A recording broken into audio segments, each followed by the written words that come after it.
El Banco Central de Venezuela ratifica la crisis económica que el país ha enfrentado en los últimos años. Desde 2013 a 2015, la economía venezolana se redujo a la mitad. Y solo el 2018 la inflación alcanzó, escuche bien, poco más de 130.000%. ¿Por qué se dan a conocer estas cifras justo ahora en medio de esta crisis política y económica? ¿Cómo un nuevo gobierno podría sacar al país de esta verdadera debacle? Lo discutimos. El colapso de la economía venezolana lo corroboran los organismos internacionales y ahora también lo admite el Banco Central de Venezuela, aunque no en toda su envergadura. Por primera vez en 3 años el organismo publicó los indicadores económicos del país. La entidad sitúa la inflación en torno al 130.000% al cierre de 2018, como le decía hace instantes, y aunque lejos de las estimaciones del FMI que dice que fue superior al 929.000%. Y el Banco Central de Venezuela también reconoció una contracción de la economía de casi un 53% entre 2013 y 2018. Una tendencia que también sigue el sector petrolero, que representa aproximadamente el 96-98% de los ingresos en las exportaciones según la OPEP. Analizamos este tema con Michael McCarthy, profesor adjunto de Relaciones Internacionales de la Universidad George Washington, y Guillermo Zubillaga, jefe del Grupo Venezuela del Consejo de las Américas desde Nueva York. Saludos, bienvenidos a ambos, gracias por estar en el programa. Michael, comienzo contigo. ¿Por qué el gobierno decide sincerar estos números que no son otra cosa que la radiografía de la debacle de lo que ha sido la gestión económica del gobierno de Nicolás Maduro y también, hay que decirlo, del gobierno de Hugo Chávez y Nicolás Maduro, del chavismo en general? Sí. Te saludo. Bueno, yo creo que es muy importante, como tú bien dices, de empezar situando esta decisión en su contexto. Y creo que desde la perspectiva política hay que decir de que en este momento las razones para publicar las cifras en cuanto a los costos políticos son menos que antes. Y eso es porque la oposición venezolana, a través de la Asamblea Nacional en particular, ha hecho su trabajo en llamar la atención de que hay una crisis humanitaria en Venezuela. Entonces, de alguna forma, ya sabemos de que la crisis existe. Entonces, en este momento, después de muchos años de negar la crisis, Maduro de alguna forma está mostrando las cartas sobre este tema. Ahora, la pregunta es por qué hacerlo en este momento, donde hay una lucha por el poder entre dos presidentes, ¿no? Y creo que una de las razones es porque Maduro quiere tratar de frenar el intento del equipo de Guaidó de ser reconocido por el Fondo Monetario Internacional. Y lo digo así porque la publicación de las cifras pueden ser vistos por algunos miembros del fondo, algunos socios del fondo, como una muestra de buena fe. Ahora, el fondo haya dicho a través de su vocero de que ellos ya no están hablando con las autoridades de Maduro, de que eso terminó en enero. Entonces puede ser un intento por parte de Maduro, repito, de frenar el proceso por parte del equipo Guaidó de ser reconocido por el Fondo Monetario en las reuniones de octubre, que sería un paso muy importante en cuanto a el reconocimiento a Guaidó como presidente legítimo. Esa es una de las razones. Creo que hay otros que podemos también hablar. Es un muy buen punto, Guillermo. Los números prueban lo que ya sabíamos, el fracaso del socialismo del siglo XXI. Esta es una gestión económica indefendible que ha desembocado en una crisis humanitaria. Y hay que recalcarlo, antes de las sanciones, digamos, estos números reflejan básicamente lo que ha pasado antes de las sanciones que han tenido y han entrado en efecto este año, particularmente en el mes de febrero. ¿Cuál es el riesgo de un default, considerando las magras arcas fiscales y también, obviamente, el impacto que han tenido las sanciones al petróleo? No, este es un gobierno que ya está totalmente en default, está en default con Wall Street, está en default con los proveedores de servicios petroleros y se ve la razón por qué, ¿no? Se ve pues la debacle en la producción petrolera que, como tú bien dices, viene mucho antes de las sanciones. Si bien hoy en día las sanciones están agravando, digamos, esa producción por la falta digamos, de dólares que están entrando al país, es sin duda alguna algo que antecede a las sanciones impuestas por el gobierno americano. Entonces, el riesgo de entrar en default, yo creo que ese riesgo ya se cruzó, ya este es un gobierno que está totalmente en default con cualquier proveedor, obviamente sigue pagando su deuda poco a poco con China y con Rusia, y eso añade al problema humanitario, fiscal, económico que vemos hoy en día, ya que de la muy baja producción, el gobierno hoy produce, PDVSA, hoy Venezuela hoy en día produce entre 700.000 barriles, y de esos más o menos 315.000 van a China y Rusia. Luego tienes que tomar en cuenta Petrocaribe, Cuba, la demanda interna, se queda el gobierno casi que con menos de 50.000 barriles para vender, digamos, a quien pueda conseguir, que ya cada vez son pocos. Entonces, sí, este es un gobierno que ha estado totalmente en default, pero que sigue pues poco a poco pagando su deuda con sus grandes aliados que son Rusia y China. Y como bien decía Michael, yo comparto esa teoría de que esto viene de una presión tal vez extranjera de China para que el Fondo Monetario, donde todavía se reconoce al gobierno, al régimen de Nicolás Maduro, no cambiara de posición con el argumento de que el régimen de Maduro no estaba publicando sus cifras económicas. Así que yo creo que esa es digamos, como todo en Venezuela, nunca hay certeza, siempre hay diferentes hipótesis, no hay transparencia, pero esa hipótesis de que China presionó para mantener pues a Maduro reconocido por el Fondo Monetario, creo que es la que más se aproxima a la verdad. Claro, y el fondo, por supuesto, si algo te va a pedir, entre muchas cosas, es mantener tus estadísticas públicas de la forma más confiable posible. Es una exigencia mínima y básica del fondo con todos sus socios.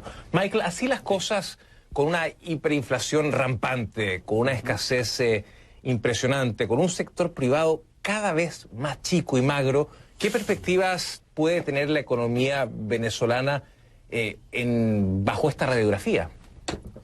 Claro, esa es la gran pregunta, no solamente para el pueblo venezolano este año, sino también en el mediano plazo, ¿no? Cómo uno se puede estabilizar la economía y luego buscar cómo de que haya crecimiento y prosperidad compartido, ¿no? Y creo que en este momento no hay razones para ser optimistas en cuanto a medidas que se puede utilizar o implementar para mejorar la situación de la economía venezolana bajo este régimen de Nicolás Maduro. Creo que es casi imposible de que haya una recuperación de confianza y de inversión en el país. Y incluso si se supone en una especie de cisne negra de que Maduro intenta privatizar algunas empresas, creo que incluso eso va a ser solamente para tratar de, digamos, intercambiar bienes entre los enchufados en el poder. Entonces no creo que hay razones para pensar de que se puede mejorar la situación de la economía mientras que Nicolás Maduro está en Miraflores, ¿no? Entonces eso complica mucho el panorama. La otra audiencia, creo yo, por cualquier intento de privatizar, serían los otros acreedores a nivel soberano, como mencionó, por cierto, Guillermo, China, también Rusia, y también puede haber intentos de dar señales a entes multilaterales, por ejemplo, la Cooperación Andina de Fomento, que tiene una sede en Caracas, de que hay razones para seguir prestando algo de dinero a este régimen. Entonces creo que esta es otra razón por la cual podemos haber visto publicación sorpresa en la noche durante esta semana. Sí. Efectivamente. Guillermo, si Maduro sigue en el poder, si sigue en Miraflores, con menos ingresos por las sanciones petroleras y por supuesto con la radiografía económica que todos conocemos, ¿qué podría hacer para intentar mejorar la situación económica del país? ¿Coincides de alguna manera que podría haber algún margen de maniobra en ese sentido? ¿Coincides también con el diagnóstico de Michael? Es muy poco el margen de maniobra que yo veo. Yo creo que, digamos, la única política que el gobierno de Maduro ha tomado para, digamos, apaciguar, mitigar la inflación ha sido la del famoso encaje bancario. Eso también se ha visto reflejado en las cifras, y ese encaje bancario lo que significa es que el gobierno le pide a los bancos que tengan, básicamente les limita el préstamo. Ese préstamo antes se usaba para los importadores poder acceder a dólares, etcétera. Y hoy en día hemos visto una parálisis casi total de lo que quedaba de la economía para frenar la inflación, que sí se ha frenado un poco y, bueno, ha colapsado la economía, o sea, ese es el daño colateral. Y eso es lo que podemos esperar de Maduro. Yo creo que yo no tengo ningún optimismo en una, digamos, en una conversión, porque se tuviera que convertir, digamos, totalmente, teóricamente, a estas políticas.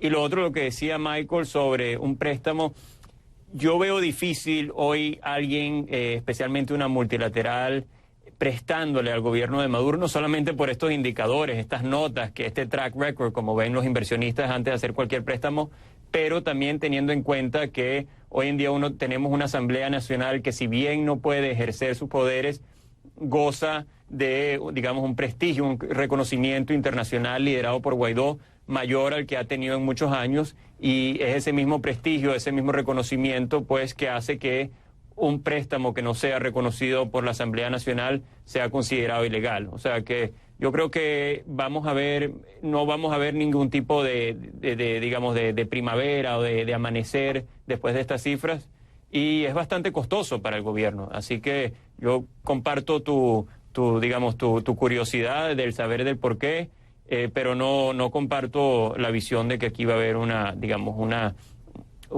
transformación económica liderada por el gobierno.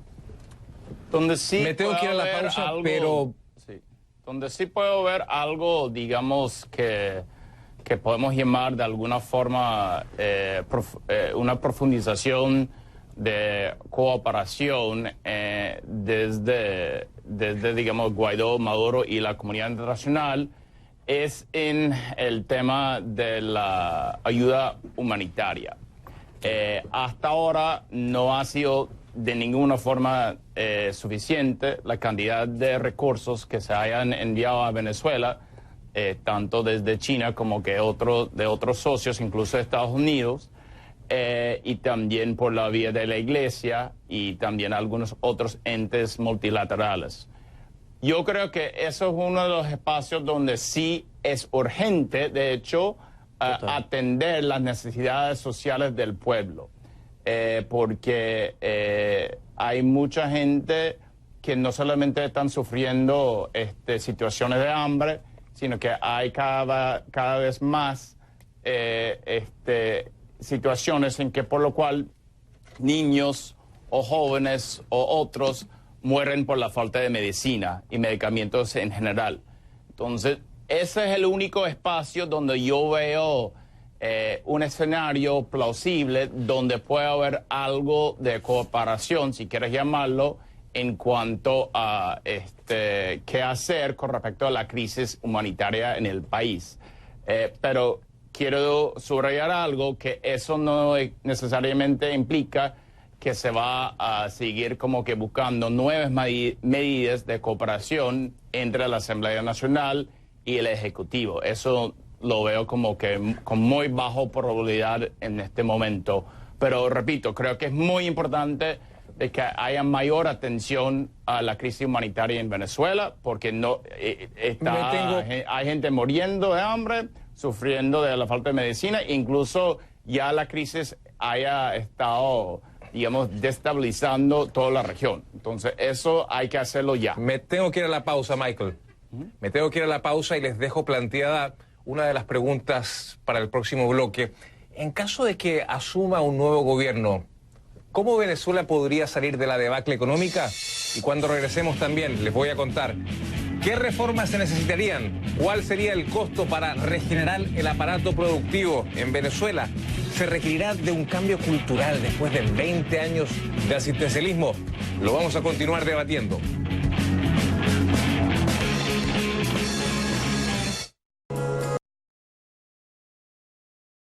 Eso también. Poner el aparato. Continuamos conversando sobre la crisis económica que aflige a Venezuela con Michael McCarthy y Guillermo Zubillaga.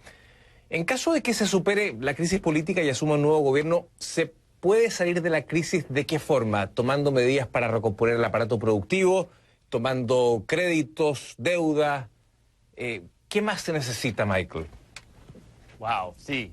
La pregunta es muy grande. Yo creo que uno tendría que empezar con un paquete con el Fondo Monetario, por un lado, y va con el mano con eso también una nueva política petrolera, sin duda alguna. Y ahí el debate está no en si debería haber una apertura, el debate está en qué tipo de apertura debería haber. Algunos pareciera que están listos para de alguna forma poner PDVSA en el pasado, dejarlo para atrás, es decir, la empresa estatal venezolana.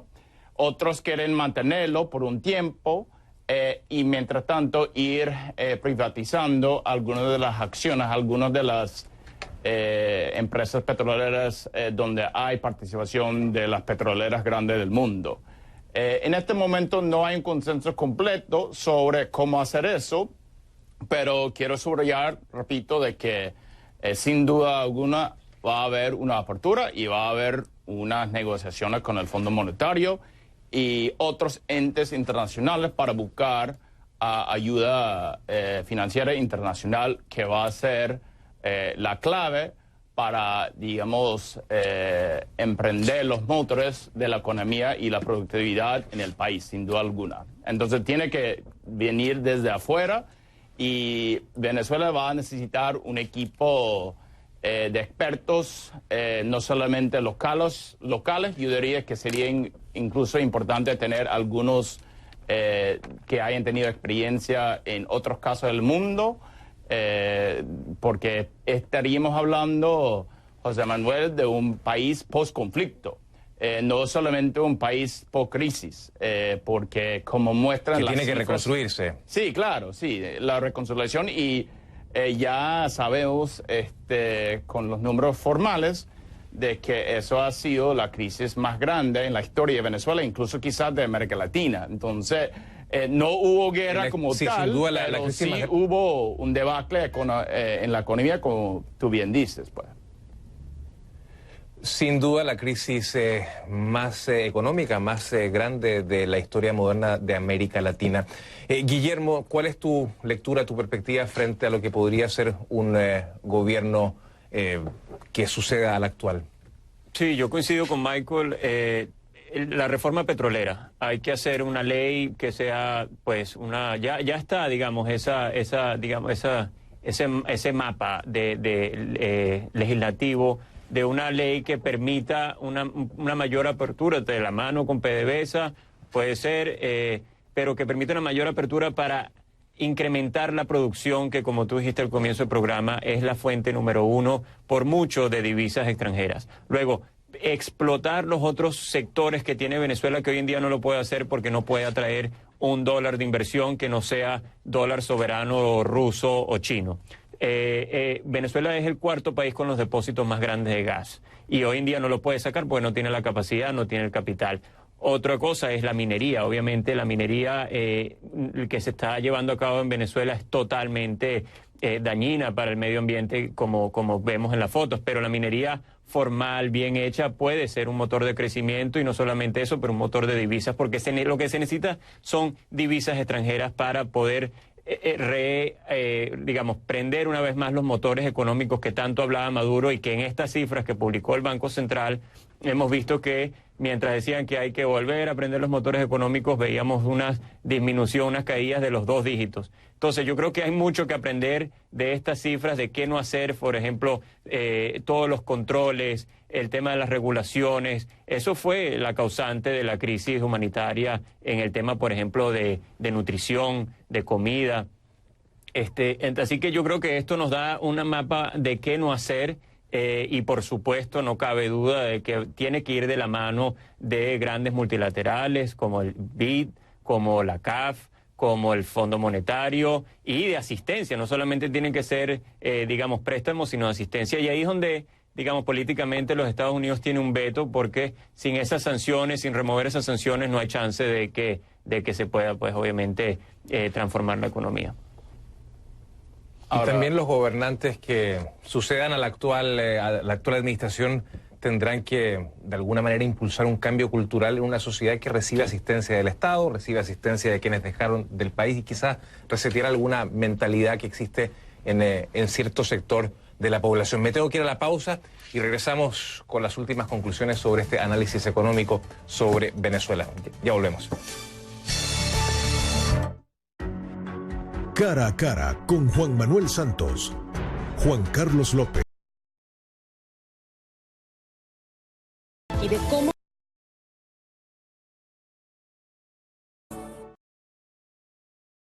Dirán que